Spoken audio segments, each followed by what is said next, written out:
शिकारी दबे पांव जंगल में आगे बढ़ रहा था। वो पेड़ों के पीछे छुपता हुआ इधर उधर देखता हुआ आहिस्ता आहिस्ता घने जंगल की तरफ जा रहा था। थक गया हूँ आज तो, लेकिन अभी तक कोई भी पक्षी नहीं मिला। भूख लगी है, चलो यहाँ बैठकर खाना खा लेता हूँ। शिकारी इंसान एक जगह बैठकर खाना खाने लगता है। थोड़ी दूर पेड़ पर गौरी कवि बैठी हुई थी। शिकारी के पास रोटी देखकर गौरी कवि के मुंह में पानी आ जाता है। ये इंसान रोटी खा रहा है, मेरा भी रोटी खाने को दिल कर रहा है। मांग कर देखती हूँ, शायद ये इंसान मुझे भी थोड़ी रोटी दे दे। ऐसे सोचकर गौरी कवि शिकारी इंसान के पास जाती है और थोड़ी दूर जाकर बैठ जाती है। इंसान इंसान, भूख लगी है, मुझे भी थोड़ी रोटी दे दो। मैं जंगल में शिकार करने आया हूँ, कोई पक्षी पकड़ने। मैं यहाँ भोजन बांटने नहीं आया। चल भाग, छी छी, काली कवि, भाग यहाँ से। चाचा इंसान, अगर तुम मुझे थोड़ी रोटी दे दो तो मैं एक तोता तुम्हारे पास लेकर आऊंगी और तुम उस तोते को पकड़ लेना। क्या क्या वो तोता बोलता भी है? हाँ, वो बोलने वाला तोता है। मैं तुम्हें बोलने वाला तोता हिला कर दूंगी। अब जल्दी से मुझे थोड़ी रोटी दे दो। लालची शिकारी लालची गौरी को थोड़ी सी रोटी दे देता है। मैं यहाँ तुम्हारा इंतज़ार कर रहा हूँ। अगर तुम मुझे बोलने वाला तोता ला कर दो तो मैं तुम्हें कल भी रोटी दूंगा। चिंता ना करो चाचा शिकारी, मैं अभी आती हूँ। गौरी कवि वो रोटी लेती है और वहाँ से चली जाती है। गौरी कवि एक पेड़ की डाल पर बैठकर मज़े मज़े से रोटी खाती है।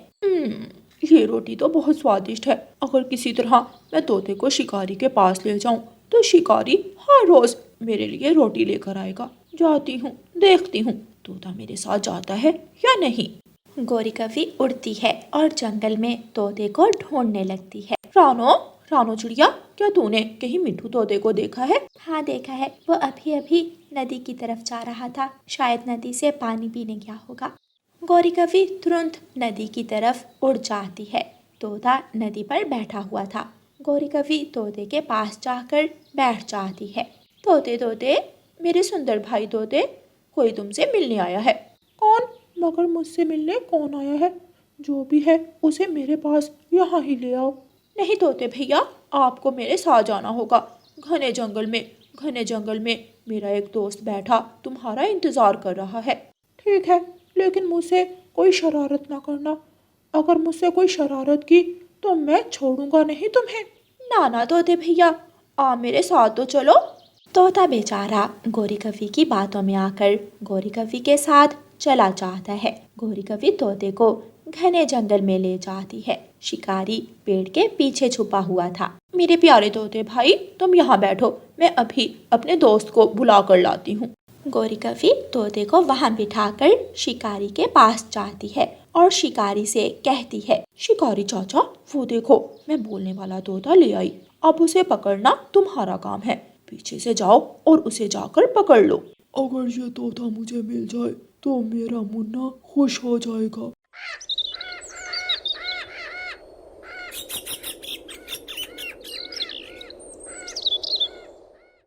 शिकारी झाड़ियों के पीछे से छुपता छुपता तोते के पास पहुंच जाता है। जैसे ही शिकारी अपना हाथ तोते को पकड़ने के लिए आगे बढ़ाता है, तोता तुरंत उड़ जाता है और शिकारी तोते को देखता ही रह जाता है। चाचा शिकारी, ये तुमने क्या किया? अब तोता जाकर जंगल के दूसरे पक्षियों को बता देगा और कोई मेरा विश्वास नहीं करेगा। तुमने मेरा सारा ही काम खराब कर दिया। कवि, वो तोता बहुत तेज था, वो तो मेरे पकड़ने से पहले ही उड़ गया। अब शाम हो रही है, मैं फिर किसी दिन आऊँगा, मैं जा रहा हूँ। शिकारी वापस बस्ती की तरफ चला जाता है। रानो, रानो, वो गौरी की बच्ची मुझे धोखे से शिकारी के पास ले गई थी। शिकारी मुझे पकड़ने ही वाला था कि मैं जल्दी से वहाँ से उड़ गया। उस गौरी की बच्ची ने तुम्हारे साथ ठीक नहीं किया तोते भैया, हम उसे छोड़ेंगे नहीं। चलो उसे ढूंढते हैं। तोता और चिड़िया उड़ते हैं। सामने कबूतर बैठा था। चिड़िया और तोता कबूतर को भी अपने साथ लेते हैं। बुलबुल भी आ जाती है, मैना भी पहुंच जाती है। गौरी कवि झाड़ियों में छुपी हुई थी। वो जानती थी कि अगर वो सबके सामने गई तो पक्षी उसे छोड़ेंगे नहीं। बहुत ढूंढने के बाद उन्हें गौरी कवि नहीं मिलती। मेरे दोस्तों, ऐसे गौरी हमारे हाथ नहीं आएगी। चलो हम गौरी के घर के सामने जाकर बैठ जाते हैं। ठंडी रात है, गौरी जहाँ भी हुई रात गुजारने तो अपने घर ज़रूर आएगी।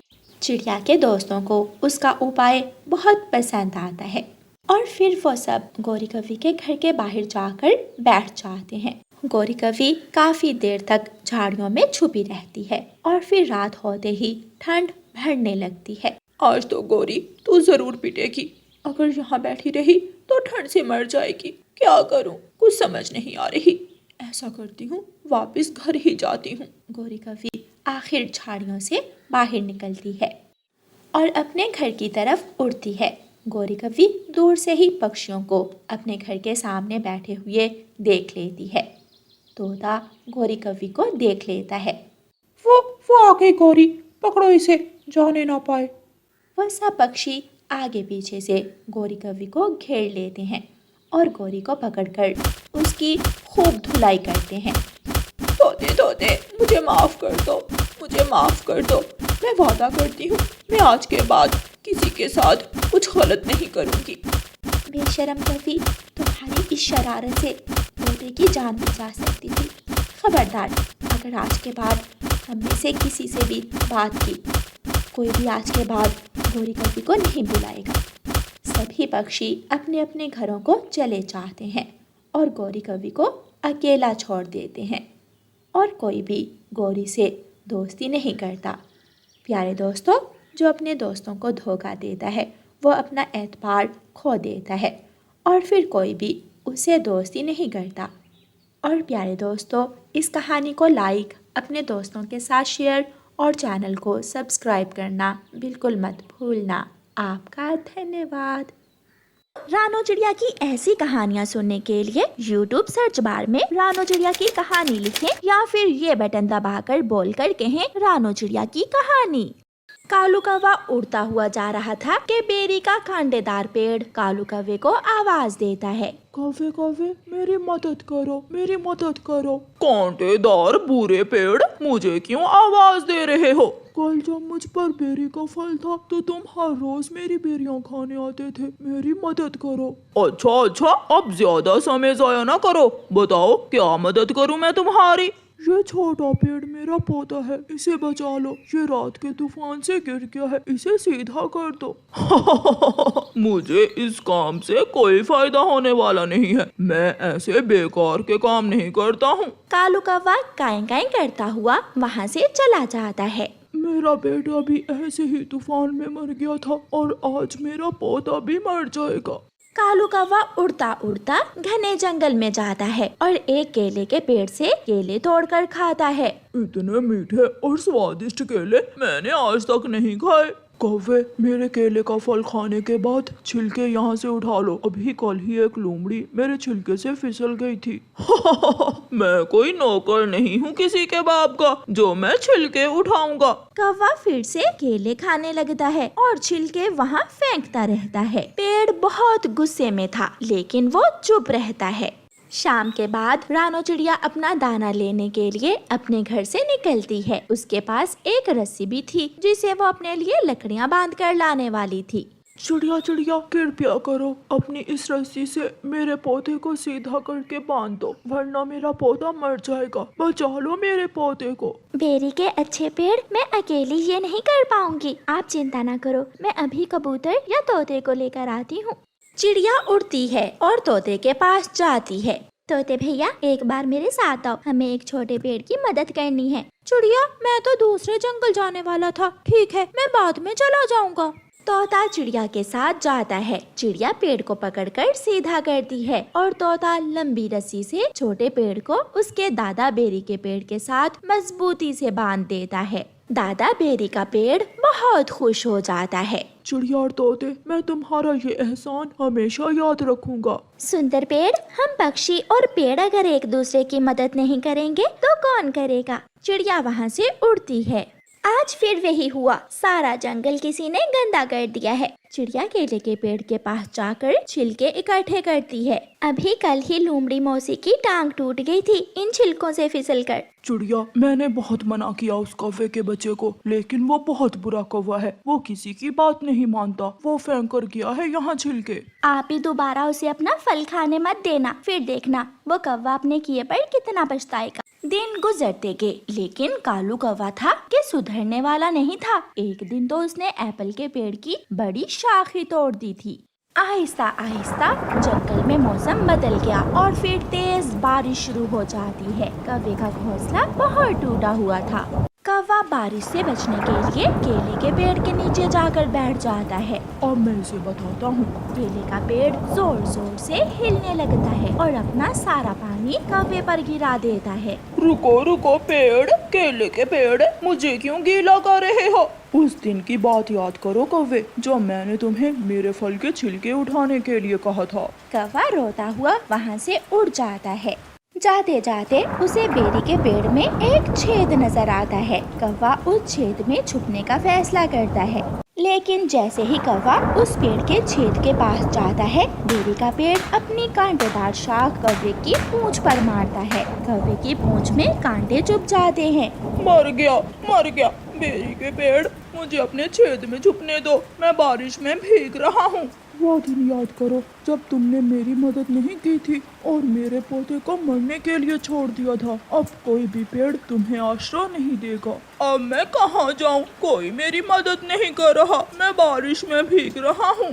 थक हार कर कालू कौवा एप्पल के पेड़ के पास जाता है, लेकिन एप्पल का पेड़ भी कालू कौवे को अपने नीचे बैठने से मना कर देता है। फिर कालू कौवा बारिश में भीगता रहता है और उसे अपने बुरे कामों की सजा मिलती है। वो लोमड़ आज फिर आ गई थी। जग्गू कौवा उस लोमड़ के ऊपर बैठा जंगल की सैर कर रहा था। जग्गू, मैं तुम्हारी मम्मा को बताऊंगा, तुम आज फिर लोमड़ से खेल रहे हो। जग्गू कुकू को मुंह चढ़ाता है। ओ जाओ बता दो जाकर, मैं डरता नहीं हूँ अपनी मम्मा से। कुकू वहाँ से चला जाता है। तुम इन छोटे पक्षियों का विश्वास न करना, मेरी और तुम्हारी दोस्ती पक्की है। चलो आज मैं तुम्हें मीठे मीठे अंगूर खिला कर लाता हूँ। फिर वो लोमड़ जग्गू को लेकर अंगूरों के बाग में चला जाता है। मुझे उड़ना भी नहीं पड़ता, मैं थकता भी नहीं हूँ और मेरा दोस्त मुझे पूरे जंगल की सैर करवाता है।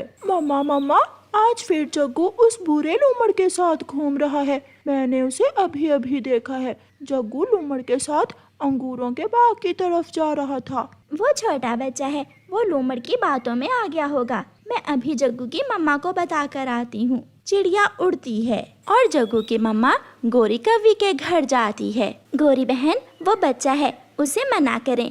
हम पक्षियों के उस लोमड़ से संबंध कैसे हो सकते हैं? वो बहुत चालाक होता है और बुरा भी। वो कभी भी मौका मिलने पर जग्गू को नुकसान पहुंचा सकता है। छोटी चिड़िया, मेरे बेटे के ऊंचे परिवारों से संबंध है तो तुम्हें क्या दिक्कत है? चील क्या, लोमड़ क्या, अब तो शेर और चीते भी मेरे जग्गू से दोस्ती करना चाहते हैं। एक माँ हो तुम, अपने बेटे की जिंदगी की चिंता करो। चल मनहूस चिड़िया, भाग यहाँ से, तू बड़ी आई मुझे भाषण देने वाली। चिड़िया वहाँ से चली जाती है।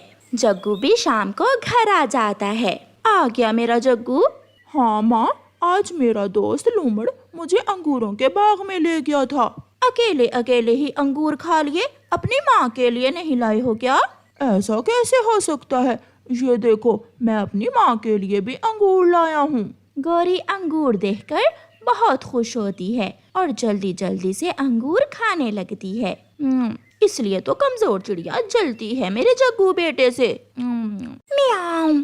सुन लो लोमड़, अगर आज तुम उस छोटे कौवे को मेरे पास ना लेकर आए तो आज मैं तुम्हें अपने घर से निकाल दूंगी। म्याऊं म्याऊं। दया करो काली बिल्ली, मुझे अपने घर से ना निकालो, मैं बेआसरा हो जाऊंगा। मेरा तो कोई घर भी नहीं है। मैं आज किसी भी तरह उस काले कौवे को अपनी बातों में फंसाकर यहाँ ले आऊंगा। ठीक है, बाकी का काम मैं कर लूंगी। अगर तुम उस कौवे को मेरा भोजन बना दो तो जब तक चाहो मेरे घर में रह सकते हो। म्याऊं। लोमड़ बिल्ली के घर से निकलता है उसका अपना कोई घर नहीं था। उसे बिल्ली के घर में रहने के लिए काली बिल्ली को खुश तो रखना ही था। लूमड़ दोस्त, आज तुमने बहुत देर कर दी आने में। क्या बताऊं कौवे दोस्त, आज मेरे पेट में बहुत दर्द हो रहा था। आपने पेट दर्द की दवा ली है क्या? नहीं, मैं दवा लेने बिल्ली डॉक्टर के पास ही जा रहा हूँ। बिल्ली तो पक्षियों को खा जाती है। वो डॉक्टर बिल्ली है, वो कोई पक्षी खाने वाली आवारा बिल्ली नहीं है। बहुत अमीर बिल्ली है वो तो। वो बड़े बड़े जीव खाती है, जैसे बकरी, घोड़ा और बैल। ठीक है, फिर मैं भी तुम्हारे साथ जाता हूँ। पहले तुम काली बिल्ली से अपने पेट दर्द की दवा ले लो और फिर बाद में हम अंगूर खाने जाएंगे। जग्गू लूमड़ के ऊपर बैठ जाता है और लूमड़ चलता है। जग्गू दोस्त, रुक जाओ। दोस्ती अपने जैसों के साथ ही अच्छी होती है। तुम उसकी बातों पर ध्यान न दो। और हाँ, आज अपनी मम्मा के लिए अंगूर ज्यादा लेकर जाना। सामने छोटा मिट्ठू बैठा हुआ था। जग्गू, क्या तुम पागल हो गए हो जो हमें छोड़कर ऐसे दुष्ट जानवरों से दोस्ती कर रहे हो? चल बड़ी चोंच वाले, तुझे क्या, मैं जो मर्जी करूं। लूमड़ और तेज भागता है और जग्गू को काली बिल्ली के घर के बाहर ले जाता है। काली बिल्ली जल्दी से आओ और मुझे पेट दर्द की दवा दे दो। बिल्ली घर से बाहर आती है। म्याऊ म्याऊ, काली बिल्ली काला कौवा खाएगी, काली बिल्ली और काली हो जाएगी। वो काली बिल्ली एक छलांग लगाती है और जग्गू कौवे को पकड़कर मार देती है और उसे खाने लगती है। मेरा काम बन गया, अब मैं तुम्हारे घर में रह सकता हूँ। म्याऊ, हाँ, जाओ और किसी और पक्षी को मेरे लिए लेकर आओ।